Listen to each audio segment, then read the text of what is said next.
बहराइच के विकास खंड बखरपुर अंतर्गत ग्राम सभा बहेलिया में भारतीय युवा शक्ति संगठन रजिस्टर्ड भारत के द्वारा राष्ट्रीय अध्यक्ष राहुल सिंह के अध्यक्षता में किया गया कार्यकर्ता परिचय सम्मेलन व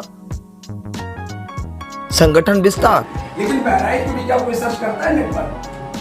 श्रावस्ती को भी कोई इस तरह सर्च करता है नेट पर? या देवी पाटन मंडल को कोई इस तरह देखता है? यहाँ की पहचान सिर्फ चंद नेताओं के माध्यम से दी जाती है, जबकि यहाँ की वास्तविक धरोहर यहाँ की जनता है। यहाँ की जो पुण्य और धर्मस्थली है क्यों है, राजा सुहेलदेव जी हो गए, ठीक है। बहराइच की कई ऐसे स्थान है जहाँ पर क्या नाम क्रांतिकारियों ने बलिदान दिया। देवी पाटन मंडल में आप चले जाइए, बलरामपुर में चले जाइए, तो कई ऐसे, लेकिन पहचान सिर्फ चंद राजनीतिक नेताओं के द्वारा है यहाँ की। यहाँ पर ये रहते हैं, माननीय सांसद जी रहते हैं, आप भोले को रहते हैं। हमने ये विचारधारा आप लोगों को मजबूत करने के लिए बनाई कि आप लोग मजबूत हो जाइए। राजनेता लोग आपका उपयोग सिर्फ 5 साल बाद करते हैं, चाहे वो प्रधान हो या बीडीसी हो या ब्लॉक प्रमुख हो, वो आपका उपयोग सिर्फ चुनाव में होता है। हमारा आपका संबंध, हमारी आपकी उपयोगिता एक दूसरे की 5 साल 365 दिन कंटिन्यू 24 आवर्स रहेगी, एक दूसरे के संपर्क में हर व्यक्ति रहेगा, ठीक है। हम चाहते हैं कि जो भ्रष्टाचार, सर्वप्रथम अगर कहीं सबसे ज्यादा चोट अगर कोई गरीब खा रहा है, व्यक्ति खा रहा है, तो भ्रष्टाचार का सामना कर रहा है। दूसरी गरीबी, तीसरा पुलिसिया उत्पीड़न, उस क्षेत्र का थाना अध्यक्ष हो या उस क्षेत्र का सिपाही हो, उस क्षेत्र का दरोगा हो, हल्का दरोगा हो, चंद मामलों में तुरंत नौजवान व्यक्ति की छवि को खराब करने के लिए घरों से उठा ले जाते हैं। होता क्या होता है, क्षेत्र का जो भी थाना इंचार्ज होता है, किसी रंजिश में, किसी प्रधान के कहने पर, किसी विधायक के कहने पर, इन सब चीजों को FIR थाने में दर्ज होने तक का हमारे जिला कार्यकारिणी अगर है उपलब्ध है या ब्लॉक कार्यकारिणी उपलब्ध है, तो थाने पर दबाव जरूर बनाए कि आप विवेचना किए बिना इस नौजवान को हमारे गांव के बॉर्डर से नहीं ले जा सकते हैं। आप विवेचना करिए, अगर ये नौजवान उस मामले में क्यों भी गलत नहीं करें, संदिग्ध पाया जाता है तो आप कार्रवाई करिए। और तहसील में चले जाइए, वहाँ भ्रष्टाचार है। केंद्र और राज्य सरकार की योजनाएं 100 रुपया वहाँ से चलती है, 60 रुपया यहाँ पहुँचता है, 40 रुपया बीच में कमीशन के तौर पर रुक जाता है। ऐसी व्यवस्था बनाइए कि वो 100 रुपया पूरा आपके गांव में लगे। कोई कंप्रोमाइज नहीं करना है हम लोगों को, ना हम करेंगे ना आप करिएगा। चाहे आपका चाचा ही कोटेदार हो, आपके पिताजी कोटेदार क्यों ना हो, प्रधान क्यों ना हो, भ्रष्टाचार से हम लोग समझौता नहीं करेंगे। बहुत कड़वा शब्द है, बुरा ना मानिएगा। ये बहुत होता स्वीकार न करें, बुरा लगता हो कि हमारे चाचा यार 5 साल 20 लाख रुपए लगाएंगे, प्रधानी कमाएंगे नहीं तो क्या होगा क्या। तो आप अपना हित सोच रहे हैं, समाज का, गांव का, जिले का, प्रदेश का हित नहीं सोच रहे हैं, आप अपना हित सोच रहे हैं। हम लोगों ने विचारधारा पैदा की, महाराष्ट्र से चर्चा की, मलेशिया से चर्चा की कि इसका स्ट्रक्चर में राजनीतिक पार्टियां बनती है शहरों से, राजनीतिक पार्टियां बनती हैं राजधानी से, बंद चंद एसी कमरों में काजू की बर्फी के साथ लोग राजनीतिक पार्टी और संगठन बनाते हैं। लेकिन ये संगठन मैंने सर्वप्रथम गांव से स्टार्ट किया। गांव की मिट्टी, देश की पहचान गांव है।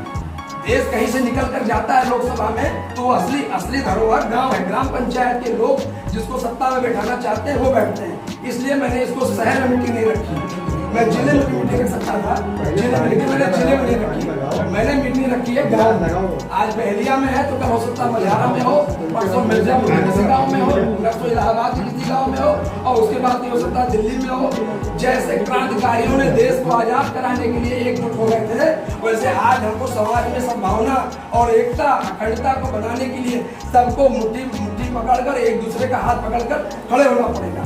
ये अकेली मेरी लड़ाई नहीं है, मुझे कोई राजनीतिक पद नहीं चाहिए, ना मुझे किसी पार्टी से कोई टिकट की मांग है। मैं मजबूत करना चाहता हूँ उस व्यक्ति को जो अधिकारी और विधायक सांसद बनाने के बाद वो अपने एप्लीकेशन उनके दरवाजे पर सुबह से लेकर शाम तक बैठा रहता है, और उसी के सामने वह नेता, चुना हुआ नेता जनता का, लखनऊ निकल जाता है, उसकी सुनवाई नहीं करता है। मैं चाहता हूँ ऐसा संगठन, ऐसा पटल, ऐसे हमारे कार्यकर्ता, ऐसे हमारे पदाधिकारी तैयार हो कि जिनके घरों पर जाने की जरूरत नहीं, वो पदाधिकारी उस जनता के घर पर जाएं। उन्हें उनके वोट लेने की, उनकी मदद करनी है। और ये सत्ता और शासन में बैठे हुए अधिकारियों के जो जू नहीं रेंगते हैं, इनको ये कहना पड़ेगा कि अगर आपको बहराइच में रहना है तो तनख्वाह के ऊपर रहिए। अगर आपको तनख्वाह गवर्नमेंट दे रही है तो आप बहराइच में ब्लॉक में सेक्रेटरी रहेंगे। और अगर भ्रष्टाचार, नरेगा, मनरेगा और आवास और शौचालय में भ्रष्टाचार कर अगर आप सोच रहे हैं कि राज करें तो कृपया कर समय बदल रहा है, समय बदल रहा है। और युवा मैंने इसका स्ट्रक्चर स्वयं बनाया है, कई राजनीतिक पार्टियों के चीजों को देखा है। इसका स्ट्रक्चर मैंने गांव से स्टार्ट किया है। गांव की कार्यकारिणी, ब्लॉक की कार्यकारिणी, तहसील की कार्यकारिणी, जिले की कार्यकारिणी, मंडल की कार्यकारिणी, प्रदेश की कार्यकारिणी, फिर नेशनल कार्यकारिणी। मैं भी कार्यकर्ता हूँ, भैया ने राष्ट्रीय अध्यक्ष कह दिया, मैं कार्यकर्ता ही हूँ। मैं इस संगठन का एक बहुत मामूली कार्यकर्ता हूँ, एक बहुत छोटा तिनका हूँ। असली मालिक, असली हकदार, असली अध्यक्ष और राष्ट्रीय अध्यक्ष आप लोग हैं। आपके बिना ये संगठन जीरो है। आप ही इसके पिता हैं, आप ही इसके माता हैं। वो कहावत है कि अकेला में इस लड़ाई को जीत नहीं सकता, अगर साथ मिला आप सबका तो हार नहीं सकता। आइए मैडम, आइए भाई परिचय के लिए बताते चलिए, कम से कम जान तो जाए। भैया प्रणाम।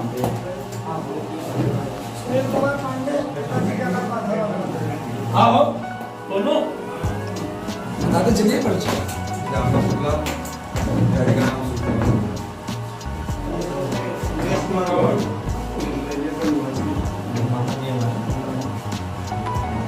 भैया आइए। अनिल पांडे, बाबा का नाम श्री हरिप्रसाद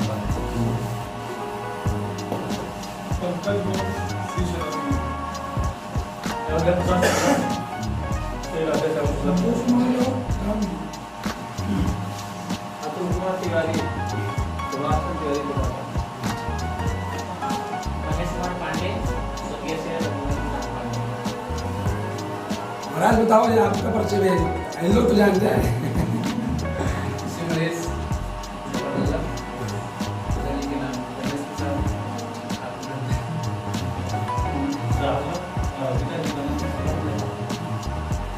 अंकित पांडे आजा, पिताजी का नाम विद्याधर पांडे।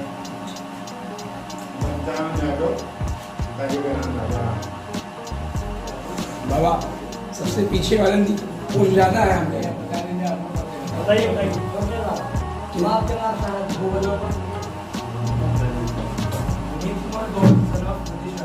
आगे आइए, आगे और आ जाइए, और लोग पीछे से खड़े हो जाइए। आगे आइए, क्या बैठी है?